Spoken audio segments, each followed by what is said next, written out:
ఇరుకైన చీకటి ప్రదేశం, 9 నెలల ఒంటరి ప్రయాణం. మనందరి జీవితం కూడా ఇలానే మొదలయ్యింది. తల్లి గర్భంలో మన ప్రయాణం ఎలా సాగిందో, కంటికి కూడా కనిపించని 2 కణాలు కలిసి ఒక శిశువుగా మారే అతి క్లిష్టమైన, అద్భుతమైన ప్రక్రియ గురించి, మన పుట్టుక ముందు మన జీవితం ఎలా ఉంటుందో ఈ వీడియోలో వివరంగా తెలుసుకుందాం. కాబట్టి ఫ్రెండ్స్, ఈ వీడియోని స్కిప్ చేయకుండా చివరి వరకు చూడండి. ఈ ప్రయాణం మనమొక్కరమే ఒంటరిగా ప్రారంభించలేదు. ముందుగా పురుషుని నుంచి సుమారుగా 32 కోట్ల శుక్రకణాలు ఒక్కసారిగా స్త్రీ వజైనాలోకి ప్రవేశిస్తాయి. మనిషి శరీరంలోనే అతి చిన్న కణం ఈ స్పెరం.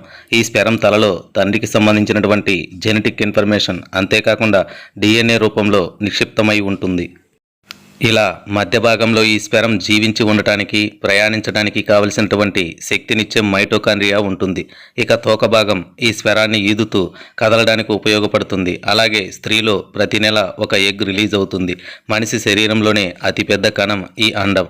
దీనిలో స్త్రీకి సంబంధించినటువంటి జెనెటిక్ ఇన్ఫర్మేషన్ మొత్తం నిక్షిప్తం అయి ఉంటుంది. ఇలా స్త్రీలో రిలీజ్ అయినటువంటి ఎగ్స్ని చేరుకోవడానికి పురుషు నుండి రిలీజ్ అయినటువంటి 32 కోట్ల శుక్రకణాలు ప్రయాణం సాగిస్తాయి. అలా అండం నుంచి వచ్చినటువంటి వాసనని పసిగడుతూ మనిషి శరీరంలోని అతి చిన్న కణం, అతి పెద్ద కణం చేరుకోవడానికి జరిగే ఈ ప్రయాణం అంత సులువుగా ఉండదు. అలా వజైనాలోని వాతావరణం స్పెరంకు అంత అనుకూలంగా ఉండదు. స్పెరం చేరుకున్న 30 నిమిషాలలో అక్కడి వాతావరణాన్ని తట్టుకోలేక బలహీనంగా ఉండేటటువంటి 99% శుక్రకణాలు చనిపోతాయి. ఎందుకంటే కొన్ని శుక్రకణాలు బలంగా, ఆరోగ్యంగా ఉండవు. అయితే ఇక్కడ ఒక ముఖ్యమైనటువంటి విషయాన్ని గ్రహించాలి. పురుషుడు ఆరోగ్యంగా ఉన్నప్పుడు తయారైనటువంటి స్పెర్మ్ పుట్టబోయే బిడ్డను ఆరోగ్యంగా ఉంచుతుంది. అదే ఒకవేళ పురుషుడు టెన్షన్లు, ఒత్తిడిగా ఉన్నటువంటి సమయాల్లో కానీ, లేదా అనారోగ్యంగా ఉన్న సమయంలో కానీ తయారైనటువంటి స్పెర్మ్ పుట్టబోయే బిడ్డ ఆరోగ్యం మీద పడుతుంది. కాబట్టి ఆ సమయంలో మంచి ఆహారం తీసుకోవడం, వ్యాయామం చేయటం, మందు, సిగరెట్ తాగకపోవటం, ప్రశాంతంగా ఉండటం వలన బలమైన, శక్తివంతమైన స్పెరం తయారవుతుంది. చాలా స్పెరంలు చనిపోగా మిగిలినవి గర్భాశయంలోకి ప్రయాణం సాగిస్తుంటాయి. వీటిలో కూడా అక్కడ ఉండేటటువంటి పరిస్థితులను తట్టుకోలేక వజైనా నుండి ఈ గర్భాశయంలోకి సుమారుగా 1,00,000 శుక్రకణాలు మాత్రమే వెళతాయి. అంటే ఇక్కడి ప్రయాణం ఎంత కష్టంగా ఉందో అర్థమవుతుంది. సుమారుగా ఈ ప్రయాణం 6 అంగుళాల పొడవు ఉంటుంది. వీటిలో కొన్ని మాత్రమే ఆ వాతావరణాన్ని తట్టుకొని బలమైన మరియు చురుకుగా, వేగంగా ఉన్న వాటిలో 200 శుక్రకణాలు మాత్రమే ఎగ్స్ని చేరుకుంటాయి. ఇలా చివరకు ఒక స్పెరం ఎగ్లోకి ఎంటర్ అవుతుంది. ఆ తరువాత మరొక స్పెరం ఎంటర్ అవడానికి అవకాశం ఉండదు. అలా సుమారుగా 32 కోట్ల శుక్రకణాలలో ఒకే ఒక్క శుక్రకణం విజయం సాధించింది. అలా విజయం సాధించిన స్పెరం వలనే మన పుట్టుక. అదీ కాకుండా ఆ 32 కోట్ల శుక్రకణాలలో మరేదైనా గెలిచి ఉంటే వేరే ఎవరో పుట్టి ఉండేవారు. అసలు మన జీవితంలో మనం సాధించినటువంటి మొట్టమొదటి విజయం కూడా ఇదే. అలా ఆ తరువాత స్పెరంలోని DNA మొత్తం ఎగ్లోని DNAతో కలిసి వాటి జెనెటిక్ కోడ్ ఆధారంగా పుట్టబోయే బిడ్డ రూపం, తెలివితేటలు, పర్సనాలిటీ అన్నీ డిసైడ్ అవుతాయి. అలా తండ్రి నుండి వచ్చిన స్పెరంలోని కొన్ని X క్రోమోజోముల్ని, మరికొన్ని Y క్రోమోజోముల్ని కలిగి ఉంటాయి. అలాగే తల్లిలో విడుదలైన ఎగ్లో X క్రోమోజోమ్ మాత్రమే ఉంటుంది. ఇప్పుడు ఈ X క్రోమోజోమ్ ఉన్న ఎగ్తో X క్రోమోజోమ్ ఉన్నటువంటి స్పెరంతో కలిస్తే పుట్టబోయే బిడ్డ అమ్మాయి అవుతుంది. అదే ఒకవేళ X క్రోమోజోమ్లో ఉన్నటువంటి ఎగ్తో Y క్రోమోజోమ్లో ఉన్నటువంటి స్పెరంతో కలిస్తే పుట్టబోయే బిడ్డ అబ్బాయి అవుతాడు. ఈ రోజుల్లో చాలామంది అమ్మాయి పుట్టిందని ఆడవాళ్ళని హింసిస్తూ ఉంటారు. కానీ పుట్టబోయేది అమ్మాయా, అబ్బాయా అని డిసైడ్ చేసేది మగవారి నుండి రిలీజ్ అయ్యే క్రోమోజోమ్ అని గుర్తించాలి. అలా స్పెరం ఎగ్లోకి ఎంటర్ అయిన తర్వాత ఎగ్ ఫెర్టిలైజేషన్ మొదలవుతుంది.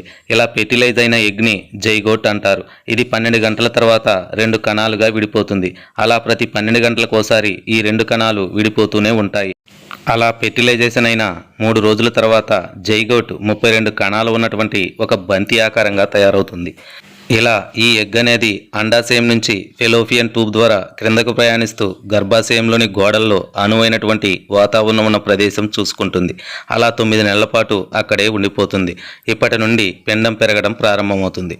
అలా కణాలు విభజన చెందుతూ సుమారుగా 2 ట్రిలియన్ కణాలుగా మారే వరకు ఈ కణ విభజన జరుగుతుంది. ఇక్కడ బంతిలా ఉండాల్సినటువంటి జైగోటు పొడవైన స్తూపాకారంలోకి మారుతుంది. ఇలా 15 రోజులకు నర్వ్ సెల్స్ అనేవి తయారవటం జరుగుతుంది. ఇవే మెదడుగా వెన్నుపాముగా తయారవుతాయి. అయితే అన్నింటికంటే ముందు ఆ చిన్ని శరీరానికి రక్తం ఆక్సిజన్ అవసరం కాబట్టి దాన్ని సరఫరా చేసే గుండె కూడా అవసరం. అందుకోసం 22 రోజుల్లో కొన్ని కణాలు అన్నీ కలిసి గుండెగా ఏర్పడతాయి. అప్పుడు ఆ గుండె మన వంటింట్లో వాడే గసగసాల సైజులో ఉంటుంది. అలా మొదటగా గుండెలోని ఒక కణం కొట్టుకోవటం ప్రారంభమవుతుంది. దానివల్ల దాని పక్కనే ఉన్నటువంటి మరొక కణం కూడా కొట్టుకుంటుంది. అలా చైన్ ప్రాసెస్లా మొత్తం గుండెలోని కణాలు అన్నీ యాక్టివ్ అవడంతో పూర్తిగా గుండె కొట్టుకోవటం ప్రారంభమవుతుంది. అప్పుడు మొదలైన గుండె మనం చనిపోయే వరకు కూడా ఆగకుండా కొన్ని వందల కోట్ల సార్లు కొట్టుకుంటూనే ఉంటుంది. ఆ చిన్ని గుండె ఆ పిండానికి రక్తం ఆక్సిజన్ సరఫరా చేస్తూ ఉంటుంది. అలా 4 వారాలు గడిచేసరికి పిండం ప్రతిరోజు 1 మిల్లీమీటర్ చొప్పున పెరుగుతూ ఉంటుంది. ఇలా 5 వారాల సమయంలో పిండం వేగంగా పెరుగుతూ అభివృద్ధి చెందటం ప్రారంభమవుతుంది.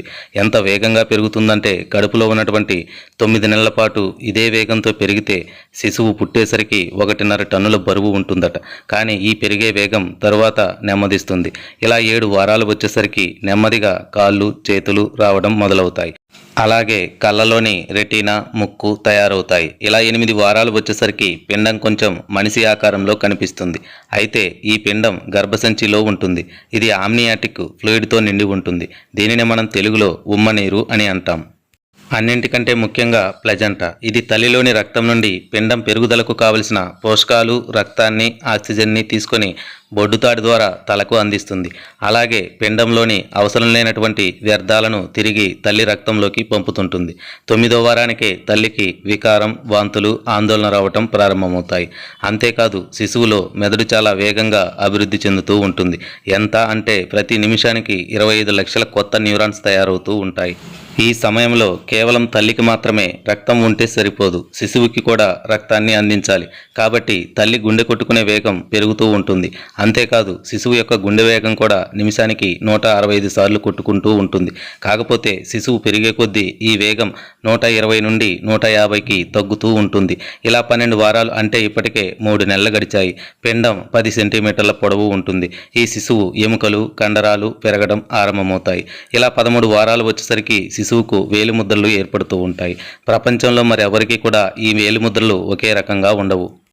ఒకవేళ ఆ శిశువు అమ్మాయి అయితే తను మెచ్యూర్ అయిన తరువాత ప్రతి నెల విడుదలయ్యే ఎగ్స్ శిశువుగా ఉన్నప్పుడే సుమారుగా 20 లక్షల ఎగ్స్ని ఈ శిశువు అండాశయంలోనే తయారైపోతాయి. ఇలా 14 వారాలు వచ్చేసరికి శిశువు తన వేళ్ళని నోటిలో పెట్టుకొని చీకటం మొదలు పెడుతుంది. పుట్టిన తర్వాత శిశువు ఏ చేతివాటం కలిగి ఉంటుందో దాదాపు ఇప్పుడే డిసైడ్ అయిపోతుంది. ఏ చేతివేళ్లను శిశువు ఎక్కువగా నోట్లో పెట్టుకుంటుంటే దాదాపు ఆ చేతివాటం కలిగి ఉంటారు. ఇలా 15వ వారం వచ్చేసరికి శిశువు ఒక ఆపిల్ సైజులో ఉంటుంది. అలాగే ఆ శరీరంలోని కండరాల కదలికలను మెదడు కంట్రోల్ చేస్తూ ఉంటుంది. 16 వారాలకు లోపల శిశువు కదలడం తన్నడం మెలికలు తిరగడం వంటివి చేస్తుంది. ఎముకలు గట్టిపడుతూ బొడ్డుతాడు లావుగా బలంగా తయారవుతుంది. ఇలా 24 వారాలు గడిచేసరికి దాదాపు అన్ని అవయవాలు తయారవుతూ ఉంటాయి. కానీ అవి చాలా చిన్నవిగా ఉంటాయి. శిశువు ఒక మొక్కజొన్న పొత్తు అంతా ఉంటుంది. పెరుగుతున్న కొద్దీ బిడ్డకు ప్రదేశాన్ని ఇవ్వడం కొరకు తల్లిలోని లోపలి అవయవాలు సర్దుకోవటం మొదలవుతాయి. దీనివల్ల ఒక్కసారి తల్లికి గుండెలో మంట కలుగుతుంది. అలాగే తల్లి స్టమక్ పరిమాణం కూడా పెరుగుతూ ఉంటుంది. ఈ సమయంలో శిశువు తన చుట్టూ ఉన్నటువంటి ఉమ్మనీరు పీల్చుతూ ఉంటుంది. ఇలా నోరు ముక్కు మొత్తం ఉమ్మనీరుతో నిండిపోయి ఉంటుంది. శిశువు కళ్ళు తెరుస్తుంది, కానీ మొత్తం చీకటిగా ఉండిపోవడంతో ఏమీ కనిపించదు. అయితే శబ్దాలను ఎక్కువగా వింటూ ఉంటుంది. కడుపులోని శిశువు తల్లి గుండె శబ్దం, శ్వాస తీసుకునే శబ్దం, అలాగే తల్లి మాటలను, తన చుట్టూ ఉన్నటువంటి ఉమ్మనీటి శబ్దాలను, అలాగే ఇంకొన్ని బయటి శబ్దాలను కూడా వినగలుగుతుంది. ఇలా 26 వారాలు వచ్చేసరికి తల్లికి గాలి పీల్చుకోవడం చాలా ఇబ్బందిగా ఉంటుంది. ఎందుకంటే అప్పటికే గర్భాశయం పెరగడం వల్ల ఊపిరితిత్తులకు స్థానం తక్కువగా ఉంటుంది. మరోపక్క కేవలం తనకే కాకుండా బిడ్డకు కావలసినటువంటి ఆక్సిజన్తో పాటు ఎక్కువ శ్వాస తీసుకోవలసి ఉంటుంది. అలాగే ఈ సమయంలో లోపలి శిశువు ప్రతిరోజు 1/2 లీటర్ ఉమ్మనీటిని త్రాగడం జరుగుతుంది. ఇదంతా కూడా పుట్టిన తర్వాత తన సొంతంగా ఆహారాన్ని మింగటం అలవాటు చేసుకోవడానికి. శిశువు ఊపిరితిత్తులు మొత్తం ఉమ్మనీటితో నిండిపోయి ఉంటుంది. ఇలా 33 వారాలకు శిశువు శరీరంలో కొవ్వు ఏర్పడడంతో బరువు పెరుగుతూ ఉంటుంది. అలా ఆ బరువు అంతా కూడా తల్లి వెన్నెముకపై పట్టడంతో తల్లికి వెన్నునొప్పి కలుగుతుంది. అలా తల్లి పడుకున్నప్పుడు సరైన పొజిషన్ ఉండక నిద్ర పట్టదు, అలసట కూడా పెరుగుతుంది. 34 వారాలు పూర్తయ్యేసరికి శిశువు మెదడులోని నర్వు సిస్టమ్ మరియు ఊపిరితిత్తుల పెరుగుదలకు బాగా అవకాశం ఉంటుంది. ఇలా 35 వారాలు అంటే చివరి నెలకు వచ్చేసరికి లోపలి శిశువుకు అన్కంఫర్టబుల్గా ఫీల్ అవుతుంది. అంటే పుట్టే సమయం దగ్గరకు వచ్చే కొద్దీ శిశువు శరీరం తల క్రిందకి వచ్చేటట్లుగా తలక్రిందులుగా తిరుగుతుంది. ఈ సమయంలో శిశువు 90% సమయం నిద్రలోనే గడుపుతుంది. 36 వారాలు అంటే 9 నెలలు పూర్తయ్యాయి. డెలివరీకి గర్భాశయ కండరాలు అన్నీ ప్రిపేర్ అవుతూ ఉంటాయి. అలా 9 నెలలు నిండాయి అంటే ఏదో ఒక సమయంలో డెలివరీ అయ్యే అవకాశం ఉంటుంది. ఒక రకంగా చెప్పాలంటే కౌంట్ డౌన్ ప్రారంభం అయినట్లే. 9 నెలల క్రితం ఇసుక రేణువుతో ప్రారంభమైన ఒక కణం ఇప్పుడు డెలివరీకి సిద్ధంగా ఉన్న ఒక శిశువుగా మారింది. సమయం రానే వచ్చింది. బ్రెయిన్ కావలసినటువంటి హార్మోన్స్ని విడుదలయ్యేలా చేసి డెలివరీకి బాడీని ప్రిపేర్ చేస్తూ ఉంటుంది. గర్భాశయంలోని లోపలి కండరాలు దగ్గరకు నొక్కబడుతూ శిశువును బయటకు తోస్తూ ఉంటాయి. ఆ సమయంలోనే జన్మ కణాలు వ్యాకోసించి శిశువు బయటకు రావడానికి మార్గాన్ని ఇస్తుంది. ఈ సమయంలో కలిగే బాధ వర్ణనాతీతం అవుతుంది. ముందుగా శిశువు తల, ఆ తర్వాత పూర్తి శరీరం బయటకు వస్తుంది. అలా ఆ శిశువు ఒక ప్రపంచం నుండి మరో ప్రపంచంలోకి ప్రవేశిస్తాడు. అప్పటి వరకు చీకటిలో ఉండటంతో చుట్టూ ఎప్పుడూ చూడని వెలుతురును చూస్తాడు. కొత్త